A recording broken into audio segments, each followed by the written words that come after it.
Əziz kitabsevərlər, ilk növbədə mən sizin hər birinizi oktyabrın 1-dən 7-sinə qədər Bakıda Mədəniyyət Nazirliyinin təşkilatçılığı ilə keçirilən 11-ci Beynəlxalq Kitab sərgisinə dəvət edirəm.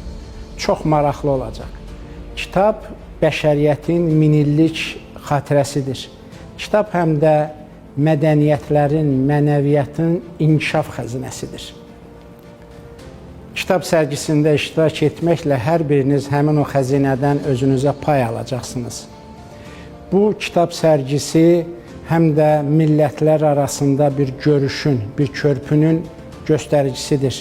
Siz burada sevdiyiniz müəlliflərlə görüşəcəksiniz. Siz burada müxtəlif dillərdə yazılmış çox dəyərli əsərlərlə tanış olacaqsınız və həmin əsərləri əldə etmə imkanı qazanacaqsınız. Əminəm ki, bu sərgi insanlar arasında, dövlətlər arasında, cəmiyyətlər arasında ünsiyyəti gücləndirən ən böyük körpü olacaq.